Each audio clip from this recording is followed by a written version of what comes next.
Good morning, students. Welcome to Ojas Learning Academy.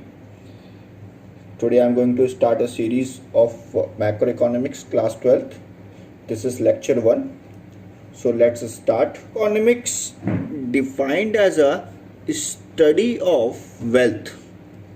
This definition was given by Adam Smith. उनको father of economics, modern economics भी कहते हैं. तो जिसमें हम वेल्थ की स्टडी करते हैं, या हम कह सकते हैं अगर अदर इकोनॉमिस्ट की डेफिनेशन देखें तो कि study of economic issues is known as economics. So this is by Adam Smith. Economics को हम दो ब्रांचेस में बांट सकते हैं, एक को माइक्रो और एक macro. Micro word is derived from a Greek macros word.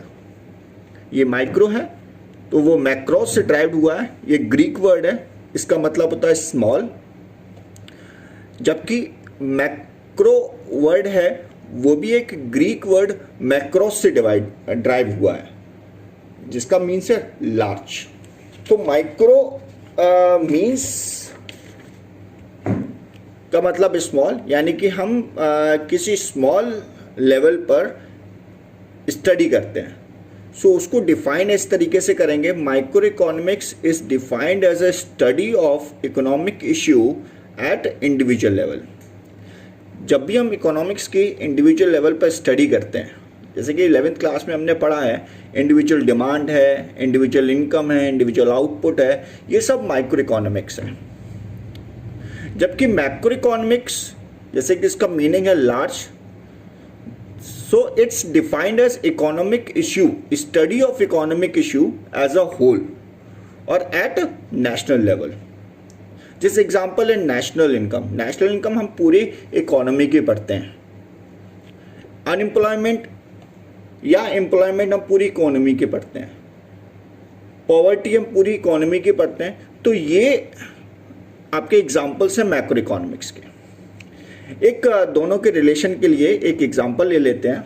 Suppose there are four individual in an economy, say A B C D. तो 4 व्यक्ति हैं, 4 इंडिविजुअल हैं, ए बी सी डी.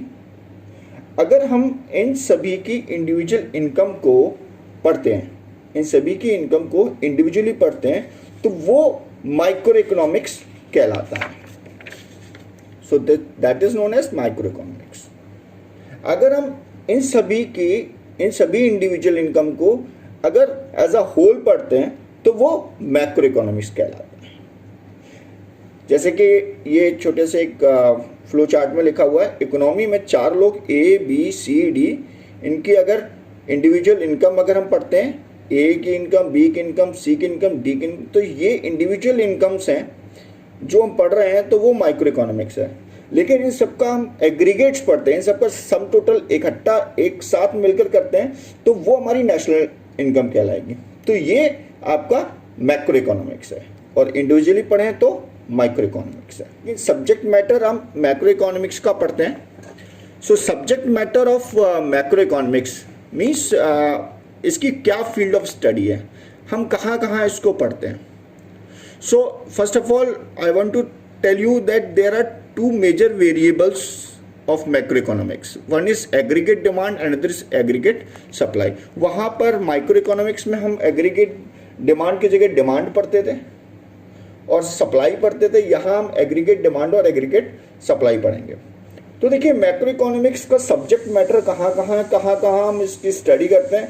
तो हम मैक्रो इकोनॉमिक्स में national income के estimation को पढ़ते हैं, थ्योरी ऑफ एम्प्लॉयमेंट को पढ़ते हैं कि एम्प्लॉयमेंट कितना बढ़ता है, कितना घटता है, कितना स्टेबल होता है, किस रेट से एम्प्लॉयमेंट बढ़ रहा है. उसी तरीके से theory of money, money supply, money, तो मनी मेजरमेंट, ये सब आपका थ्योरी ऑफ मनी में आते हैं.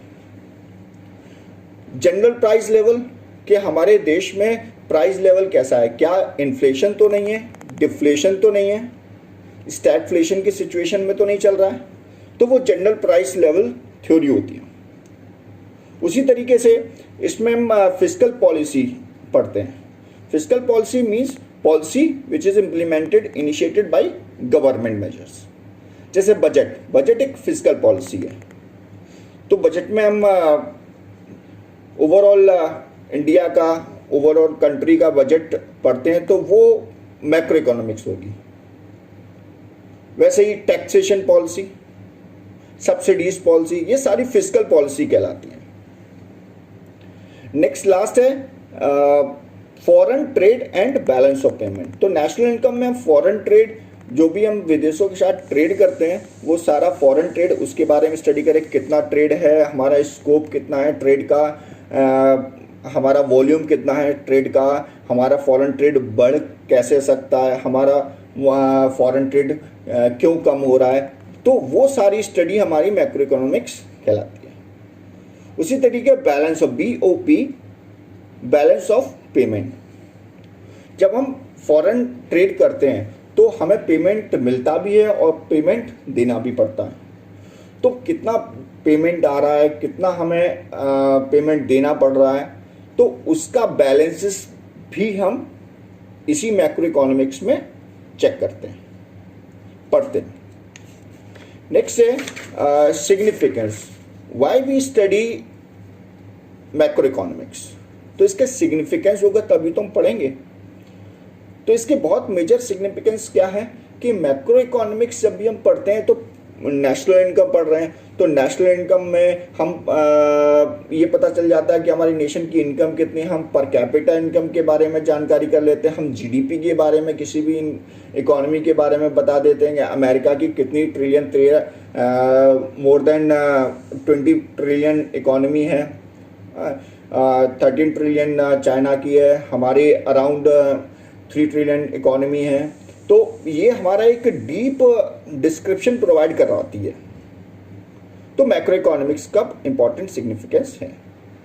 इकोनॉमिक स्टेबिलिटी को पाने के लिए ये बहुत इंपॉर्टेंट सोर्स है मैक्रो इकोनॉमिक्स, कि अगर हमें पता चलता है कि हमारे कंट्री में इन्फ्लेशन आ रहा है, हमारे कंट्री में डिप्रेशन की प्रॉब्लम है, डिप्रेशन फेस कर रहा है, तो हम इसको कैसे करेक्ट करेंगे।